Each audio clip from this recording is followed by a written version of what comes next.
Cultural appropriation is such a big topic that you could talk about it for years and years to come.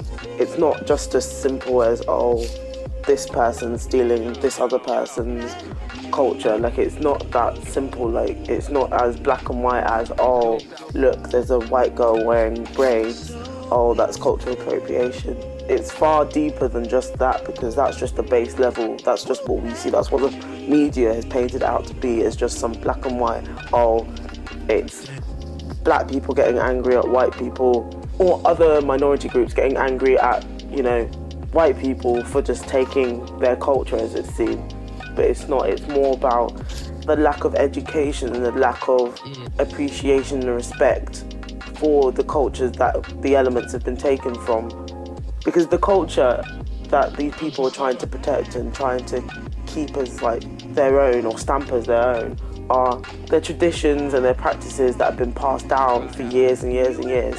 Even past, like, through oppression, these are still the same practices that these people would have done years back. My ancestors would have been braiding each other's hair and singing these songs for like generations. So it's that aspect that makes the whole topic of cultural appropriation is like a very sore topic to talk on, because I feel that people are scared to talk about it, because they're like, oh, is it racism? Is it oppression? What is it that makes it so wrong? I find that cultural appropriation is a term that's increasingly finding itself appearing in mainstream media, with people not knowing where the line between cultural appropriation and cultural exchange is drawn. I find that appropriation in simple terms is when the styles or elements originating from a culture are usually disregarded when associated with the people of that culture, but then it's seen as a high fashion, new or urban look by the privileged appropriators.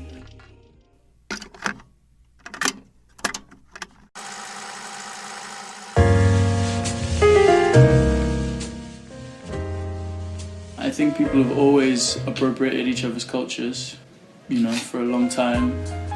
But I think maybe in this current climate, now that like information and access to information is so readily available, I feel as though people are more quicker to call someone out for culturally appropriating. But I think if you're now trying to use that to benefit yourself, like particularly commercially and financially, then I think there is a problem with culture. I think that becomes a problem with cultural appropriation.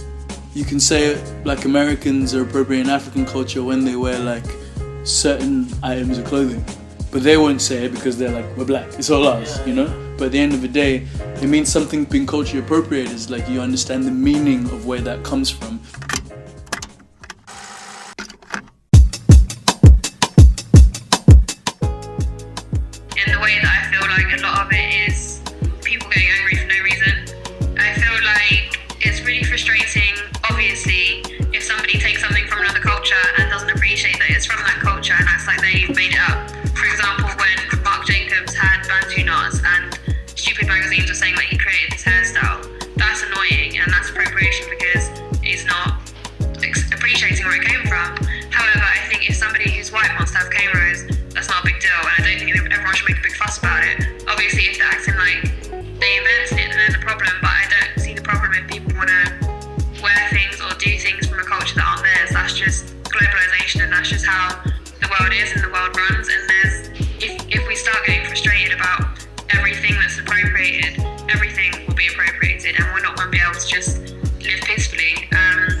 Sign on my head that says this is from Cambodia, don't worry, I'm not Cambodian, you know? Cultural appropriation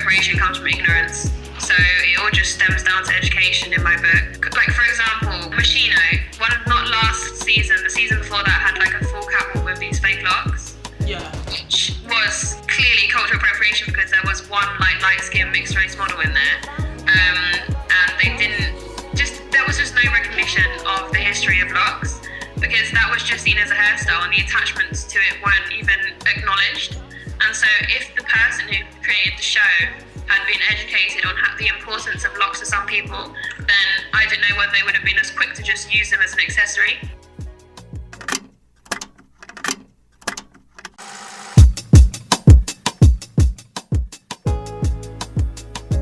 Nobody wants to actually live with the actual consequences of what it's like to be black. Yeah, but I think it's like, why would you? If you are the dominant race and you can do whatever the hell you want, realistically, they can do whatever the hell they want. Like, they can one day want to be Chinese, then one day want to be fucking black, one day want to, not even black, one day want to be just a whole blanket of black, whether it's Africa, whether it's Caribbean, whether it's even something within that. They can just a whole blanket of black.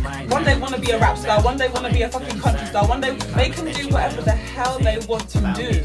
And do this, and then still sleep at night, and just and do nothing about it. That's just life. They can pick up and put down whatever the hell they want to do, make money from it, and not give you any credit, not give you any recognition, and then come out and say, well, if a black woman was to straighten their hair, how is that any different?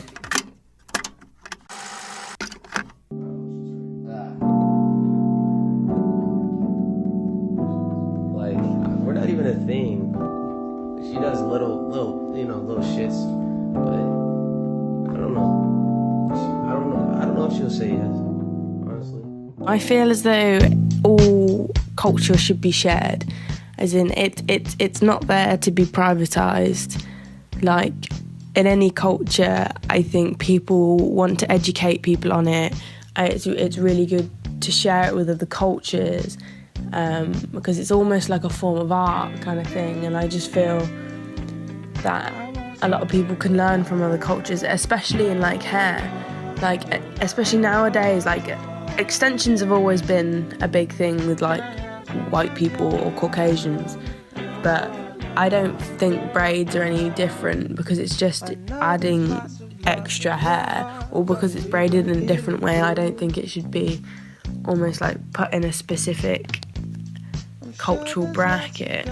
But like, as soon as it becomes exploitation, as soon as people start seeing they should make a profit out of it, that's when I see it's a very negative side to it. But apart from that, I think it's up to the people. I think it's freedom for what the people want to do.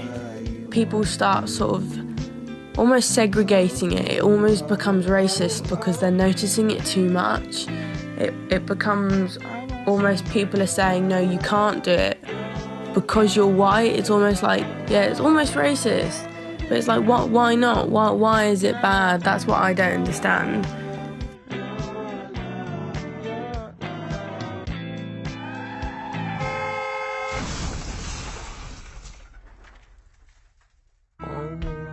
Because people have a bigger voice online than they do in the real world, I think people are very quick to make remarks which don't necessarily back up their point. Do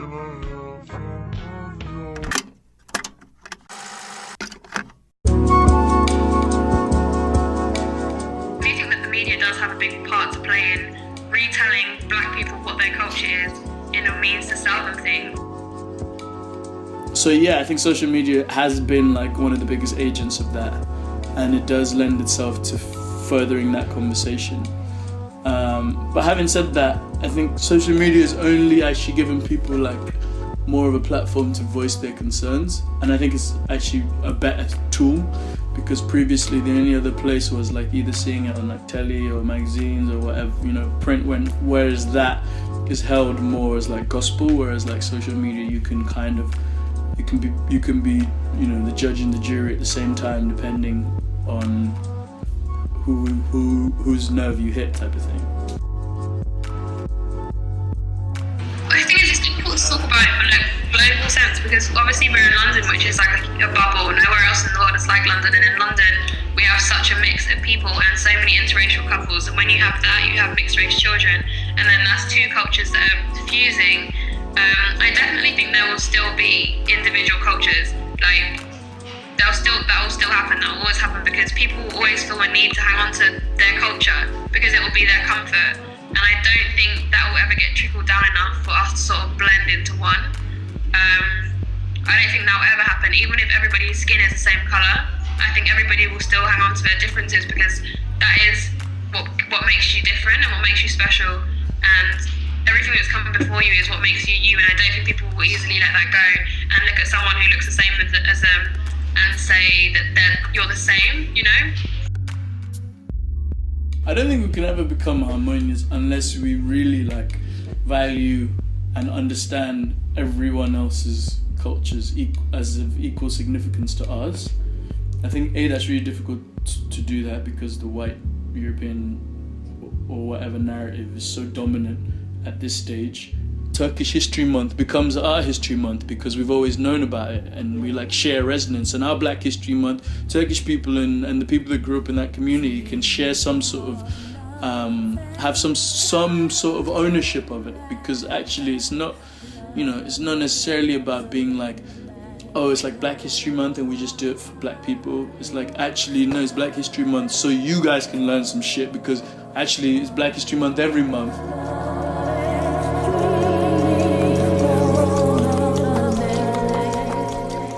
When it comes to the media and like the fashion industry, music industry, film industry, they need to take further steps into making sure that the history behind what they're using is still seen by the viewers, by the listeners. So if you're going to do a catwalk show and have models in faux locks or bantu knots, then make sure you have a good section or a good proportion of your models casted are black. And I'm not just talking mixed race black, I'm talking a whole variety of black. So people know that, okay, yeah, you're using it as like a styling point, but at least you know that these are the people that actually would wear these hairstyles as like a natural, like historical thing, or even as a cultural thing. Like, it's natural for them to have their hair in this style. But also it normalizes it. It makes it less of a, oh, look at this cool new trend, or oh, shock factor. This is really intriguing, really edgy, to something that, yeah, okay, this is normal. Like, you see this all the time.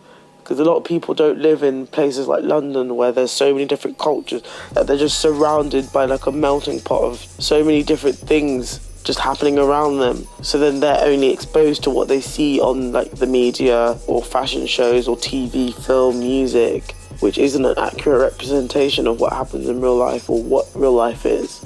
To which then they become ignorant to just what they get shown on these different platforms, which isn't always true. However good or bad cultural appropriation is, I feel like it's needed to make it so that people become more culturally enriched. They're more aware of the world around them, of the people around them that they share their community with. I feel like although it's annoying that people are trying to rebrand and rename parts of our culture that have been so deeply rooted historically, it's a way of making it so that people at least know, even if they don't know the name. But then that's where I feel like as a collective everyone needs to try and change that lack of knowledge behind the culture. If you're going to take parts of it, then take it with the meaning, with the historical part with it. Don't just take the element and the style of it and then just leave our history behind, because that doesn't work.